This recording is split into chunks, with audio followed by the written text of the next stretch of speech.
Hi everyone, welcome to Jafar education. నేను మీ జాఫర్. మనకు గురుకుల బోర్డు అయితే ఒక వెబ్ నోట్ అయితే రిలీజ్ చేయడం జరిగింది. హారిజెంటల్ విధానంలోనే రిక్రూట్మెంట్ చేస్తామని ఒక వెబ్ నోట్ అయితే రిలీజ్ చేయడం జరిగింది. నిన్న హైకోర్టులో మనకు తీర్పు రావడం జరిగింది. హైకోర్టు సుప్రీంకోర్టు మార్గదర్శకాలకు అనుగుణంగా హారిజెంటల్ విధానాన్ని అమలు చేయాలని ఆదేశించడం జరిగింది. దానికి అనుగుణంగానే గురుకుల బోర్డు కూడా ఈ రోజు అయితే వెబ్ నోట్ అయితే రిలీజ్ చేయడం జరిగింది. మొత్తం 9 నోటిఫికేషన్లు ఉన్నాయి. 1 నుంచి 9 నోటిఫికేషన్లు అన్నిటికీ ఆ విధానాన్ని హారిజెంటల్ విధానాన్ని అమలు చేస్తామని చెప్పారు. ఇంతకుముందు నోటిఫికేషన్లు ఉన్నటువంటి ఆ రోస్టర్ ఏదైతే ఉందో అవైతే చేంజ్ అవుతాయి. సో మనకు ఈ హారిజెంటల్ విధానంలో women's category separate women category అనేది ఉండదు.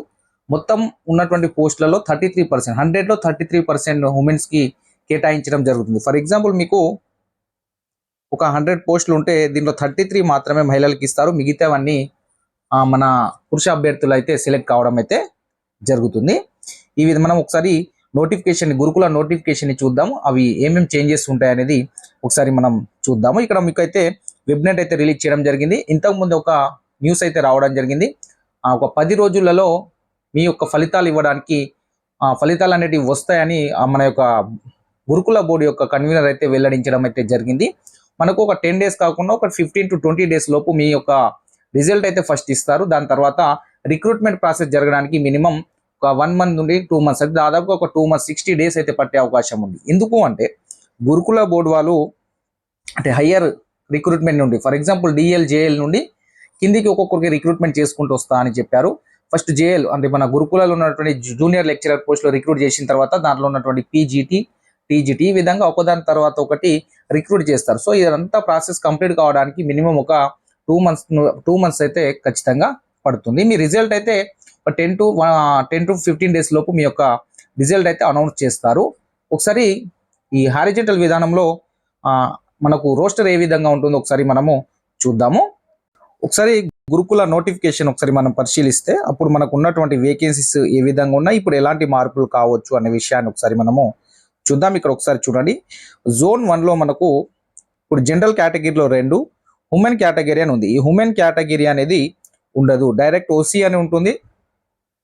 అదేవిధంగా ఈడబ్ల్యూఎస్ అని ఉంటుంది, ఎస్సీ ఉంటుంది. ఎస్సీలో మళ్ళీ ఉమెన్ అని సపరేట్గా ఉండదు, జనరల్ అని ఉండదు, డైరెక్ట్ ఎస్సీ అని ఉంటుంది. మళ్ళీ ఎస్టీలో కూడా జనరల్ ఉమెన్ అని ఉండదు. ఈ ఉమెన్ అనేది అంటే ఉండదు. ఉమెన్ అనే కేటగిరీని తీసేసి ఎస్టీ అని ఇస్తారు. దానిలో 33% అమ్మాయిలకు తీయడం అయితే జరుగుతుంది మొత్తానికి. ఇప్పుడు ఇక్కడ మన ఓపెన్ కేటగిరీలో ఒకసారి చూడండి. జనరల్ ఉమెన్ అని ఉంది, ఇవి ఉండవు, ఓన్లీ ఓసీ అని ఉంటుంది.